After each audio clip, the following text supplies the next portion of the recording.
اس دنیا میں جو کچھ بھی کسی کو ملا ہے وہ سوائے دنیا کے ساز و سامان کے اور کوئی اس کی حقیقت نہیں ہے، برتنے کی چیز ہے، استعمال کی چیز ہے۔ اگر کہیں دنیا کی کسی شے کے لیے نگاہوں کے اندر کوئی قدر، اس کی کوئی عظمت، اس کی کوئی محبت، اس کے لیے کوئی طلب، اگر یہ چیز پیدا ہو جائے تو اقامت دین کی جد و جہد کی طرف پہلا قدم بھی نہیں اٹھے گا۔ گاڑی نوک کرے گی، چلنا چاہیں گے آپ جو ہے گیس دے رہے ہیں، گاڑی نہیں چلے گی، اس لیے کہ جب تک ایک انسان کی کیفیت یہ نہ ہو جائے جس کو کہ ایک حدیث میں کہا گیا ہے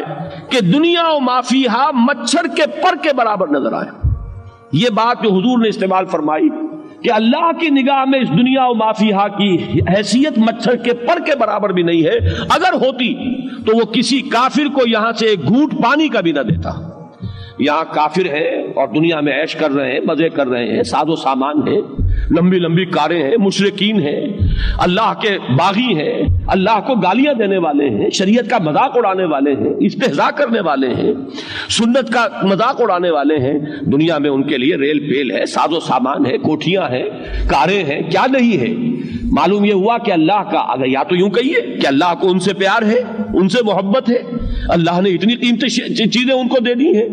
اللہ کہتا ہے کہ میری نگاہ میں تو ان کی مچھر کے پر کے برابر وقت نہیں ہے، میں نے یہ سب کچھ اس لیے دے دیا ہے، یہ سب کاٹ کباڑ ہے، اس کے سوا کچھ نہیں۔ یہ تو تمہاری اپنی جو ہے ویلیو سٹرکچر تمہارا ہے، تمہاری نگاہوں میں ان شے کی جو ہے ان اشیاء کی عظمت ہے، ہماری نگاہوں میں ان کی کوئی قدر و قیمت نہیں۔ ہماری نگاہ میں قدر و قیمت آخرت کی ہے، اور جب تک ایک بندہ مومن کا اپنا سوچنے کا انداز بالکل اس خدائی جو ہے ایک معیار اس کے ساتھ بالکل مکمل نہ ہو لیکن ہم آہنگ تو ہو جائے، اس کے ساتھ اس کے ایک ہم آہنگی کی کیفیت پیدا ہو جائے، اگر یہ نہیں ہوگا تو اقامت دین کی جد و جہد میں انسان سمجھے گا کہ میں لگا ہوا ہوں، ساری کوشش ہو رہی ہوگی اپنے مال بڑھانے کی، اپنے ساز و سامان میں اضافے کی، اپنے سٹیٹس کو بڑھانے کی، اپنے دنیا کی بیلونگنگز کے اندر اضافہ کرنے کی، اپنی کار کو لمبے سے لمبا کرنے کی۔ صرف یہ ہے کہ جسے آپ ایک کہتے ہیں کہ ایک بائی پروڈکٹ ہے، سائیڈ ایشو ہے، ایک ہابی ہے، ایک دلچسپی ہے، اس کے درجے میں دین کا کوئی کام کر کے آدمی اپنے آپ کو دھوکہ دے رہا ہوتا ہے کہ میں دین کا کام کر رہا ہوں۔ جب تک یہ شکل نہ ہو، دیکھیے اس میں وہ انتہا نہ آ جائے، رہبانیت اسلام میں نہیں ہے، یہ ہر شخص کے اپنے اندر اپنے دل میں جھانکنے کی بات ہے کہ آیا فی الواقع میرے دل میں ان چیزوں کی کوئی قدر ہے یا نہیں، استعمال کرنے میں کوئی حرج نہیں۔ فمتاع الحیات الدنیا، اس متاع الحیات الدنیا کے الفاظ میں بھی وہ بات موجود ہے کہ یہ بات نہیں ہے کہ استعمال نہ کرو۔ کسی شخص کو اگر اللہ تعالیٰ نے کار دی ہے اور وہ اس کام اس کے ذریعے سے زیادہ کر سکتا ہے، کوئی حرج نہیں، لیکن اگر کار کی عظمت اور کار کی محبت دل میں آ گئی تو انسان مارا گیا، پھر وہ اس جد و جہد کے کام کا نہیں رہا، اس کے اعتبار سے نکما ہو گیا۔ تو جب تک یہ کیفیت انسان کے باطن کی نہ ہو جائے، اور یہی ہے جسے کہ ویسے میں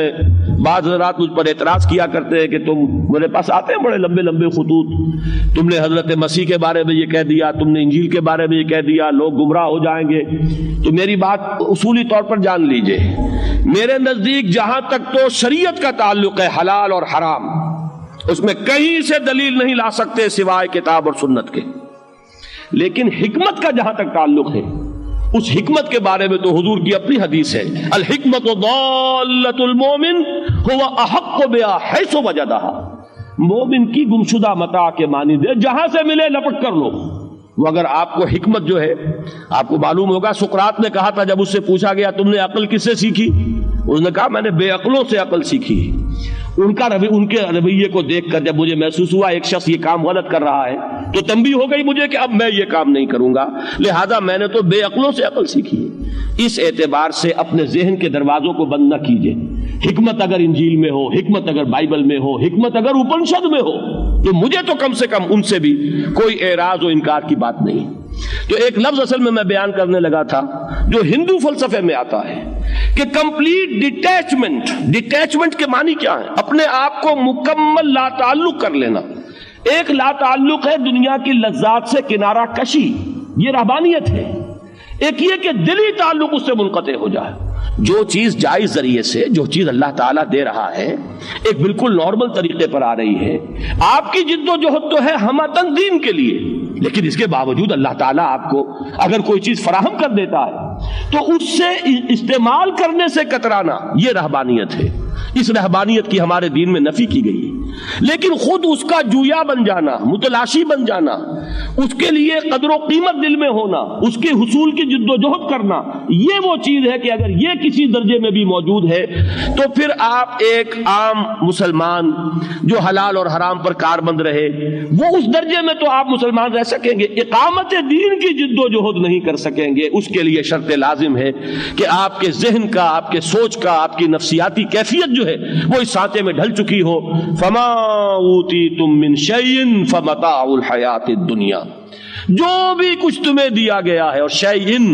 یہ جو عربی سے دلچسپی رکھنے والے حضرات ہیں ان کی توجہ کے لیے عرض کر رہا ہوں کہ نکرہ التنکیر جو یہاں پر آیا ہے للتفخیم،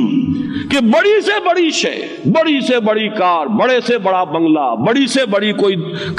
کاروباری حیثیت، بڑے سے بڑا پولیٹیکل سٹیٹس، کچھ بھی ملا ہو اس کی نگاہوں کے اندر پر کے برابر، مچھر کے پر کے برابر وقت نہیں ہونی چاہیے. اگر یہ کیفیت ہوگی تو اقامت دین کی جد و جہد میں تمہارا قدم آگے بڑھے گا. اور اگر یہ نہیں ہے، انہی کی عظمت دل میں بیٹھی ہوئی ہے، انہی کی قدر و قیمت ہے، نگاہیں چکا چوند ہو جاتی ہیں، متاثر ہو جاتا ہے انسان. ایک لمبی سی کار چمکیلی سی زناٹے سے گزری اور اعصاب کے اندر ارتعاش ہو گیا کہ بڑا خوش قسمت ہے یہ شخص. کیا معلوم کہ وہ سب سے زیادہ بدقسمت انسان ہو، اور یہی اس کا دنیاوی جو کچھ ساز و سامان ہے، یہی اس کے سانپ اور بچھو بن جانے والے ہیں اس کے قبر میں. ہمارا جب تک کہ نقطۂ نظر یہ نہیں بنے گا، میں نے عرض کیا کہ عام شریعت کے اوپر عمل کرنے کی سطح پر تو انسان شاید چل سکے. اقامت دین کی جد و جہد، وہ جد و جہد جو اولو العزم من الرسل کرتے آئے ہیں، وہ جد و جہد جو تاریخ انسانی میں ایک ہی مرتبہ ایک لائف سپین میں تکمیل کے مرحلے تک پہنچی ہے، اور وہ محمد الرسول اللہ صلی اللہ علیہ وسلم کی مثال ہے.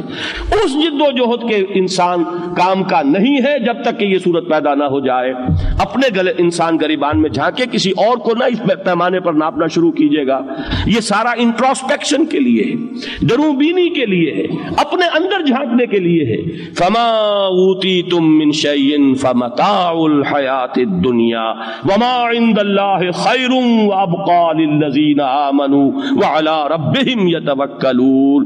جو بھی کچھ تمہیں دیا گیا ہے جان لو کہ وہ دنیا کی زندگی کا برتنے کا ساز و سامان ہے. برتو، استعمال کرو، اس سے زیادہ اس کے ساتھ دلی تعلق نہ ہو. بڑی پیاری حدیث ہے حضور کی جس میں کہ آپ نے اس نقشے کو بیان کیا ہے، مالی ولی دنیا، مجھے تمہاری اس دنیا سے کیا سروکار. انما مثلی کراکب استظل تحت شجرۃ ثم راح فترکها، میری مثال اس سوار کی سی ہے، وہ مسافر، وہ سوار ہے، سفر کرتے ہوئے کسی درخت کے نیچے تھوڑی دیر کے لیے سستانے کے لیے بیٹھ جاتا ہے، پھر وہ اس درخت کو چھوڑتا ہے اور اپنا راستہ لیتا ہے. وہ اس کا گھر نہیں، اس کی منزل نہیں، اس کا ٹھکانہ نہیں. تو اس سے زیادہ مجھے تمہاری اس دنیا سے دلچسپی نہیں. یہ کسی نہ کسی درجے میں یہ نہیں کہتا کہ حضور کے درجے میں یہ پیدا ہو جائے گی، یہ میں نہیں کہتا کہ صحابہ کرام کے درجے تک پیدا ہو جائے گی، ویسے یہ میں نہیں کہتا کہ ناممکن ہے، اللہ تعالیٰ جس کو دینا چاہے دے. لیکن ہماری سوچ کا انداز یہ ہوگا کہ وہاں تک پہنچنا تو بہت مشکل، لیکن یہ کہ اس کسی نہ کسی درجے میں اس کے کوئی عکس، اس کا کوئی اثر، اسی کا کوئی نقش جو ہے ہمارے قلب کے اوپر ہوگا تو اس میدان میں پہلا قدم اٹھے گا، ورنہ نہیں. فما اوتیتم من شیء فمتاع الحیات الدنیا